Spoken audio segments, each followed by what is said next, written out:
राघव अपने घर के बाहर बैठा आसमान देख रहा था। राघव सोचते हुए कब तक ये खेती किसानी करूंगा?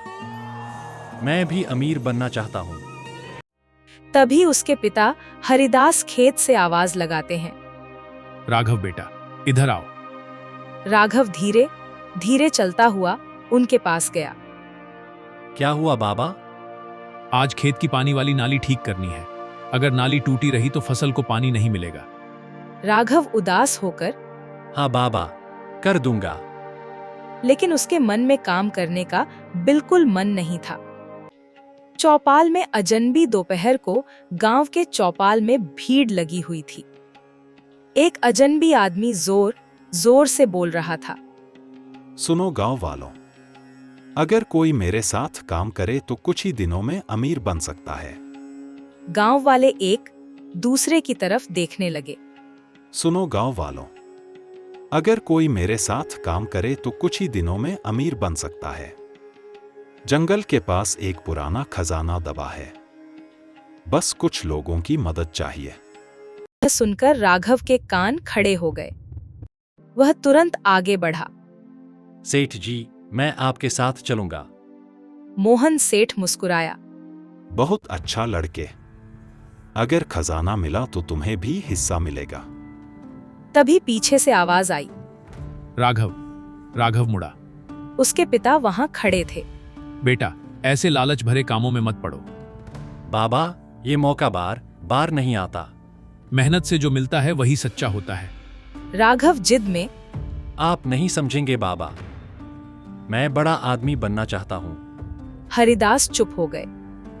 रात का सफर रात हो चुकी थी। राघव धीरे से घर से बाहर निकला। बाहर मोहन सेठ और उसके दो आदमी इंतजार कर रहे थे। आ गए तुम? हाँ सेठ जी। चलो जल्दी जंगल की तरफ। सब लोग अंधेरे जंगल की तरफ चल पड़े। हवा में अजीब सी सरसराहट थी। राघव थोड़ा डर गया। सेठ जी, हम सही जगह जा रहे हैं ना? डर मत लड़के, खजाना यहीं कहीं है।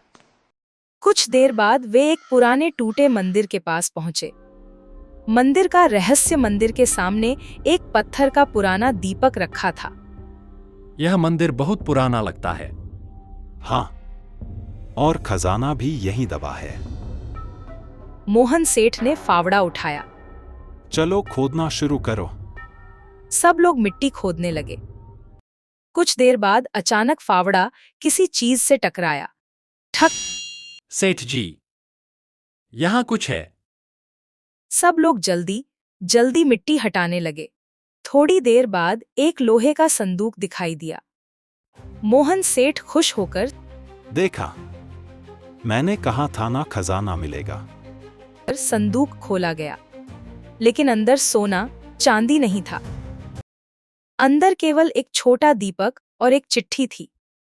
मोहन सेठ गुस्से में, यह क्या मजाक है? सेठ जी, इसमें एक चिट्ठी है। राघव ने चिट्ठी पढ़ी। राघव पढ़ते हुए, जो इंसान सच और मेहनत का दीपक जलाता है, उसके जीवन में असली खजाना अपने आप आ जाता है। कुछ देर के लिए सब शांत हो गए। मोहन सेठ ने गुस्से में दीपक जमीन पर फेंक दिया। यह सब बेकार है, चलो यहां से। वह अपने आदमियों के साथ चला गया। राघव वहीं खड़ा रह गया।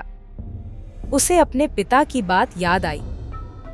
हरिदास की आवाज जैसे उसके कानों में गूंजने लगी, मेहनत से जो मिलता है वही सच्चा होता है। राघव ने धीरे से दीपक उठाया। राघव धीरे से, शायद यही असली खजाना है, सच्चाई की शुरुआत। अगली सुबह राघव घर लौटा। उसके पिता खेत में काम कर रहे थे। राघव उनके पास गया। बाबा, क्या हुआ बेटा? मुझसे गलती हो गई। क्या हुआ? राघव ने पूरी बात सच सच बता दी। कुछ देर चुप रहने के बाद हरिदास मुस्कुराए। गलती से सीख मिल जाए तो वही सबसे बड़ी जीत है। राघव की आंखों में आंसू आ गए। अब मैं मेहनत करूंगा बाबा। यही सही रास्ता है बेटा। मेहनत का फल दिन बीतते गए। राघव सुबह शाम खेत में काम करने लगा। राघव, पानी की नाली ठीक से बनाओ। हाँ बाबा, इस बार फसल बहुत अच्छी होगी। कुछ महीनों बाद खेतों में सुनहरी फसल लहराने लगी। गांव वाले भी खुश थे। एक दिन सरपंच राघव के घर आए। राघव, तुम्हारी मेहनत पूरे गांव के लिए मिसाल बन गई है। राघव मुस्कुराकर मैंने बस अपने बाबा की बात मान ली। उसने अपने घर के दरवाजे पर वही पुराना दीपक रख दिया। हर शाम वह उसे जलाता था। एक दिन एक बच्चा पूछ बैठा। राघव भैया, आप रोज यह दीपक क्यों जलाते हो? राघव मुस्कुराया। यह दीपक मुझे याद दिलाता है कि असली खजाना मेहनत और सच्चाई है।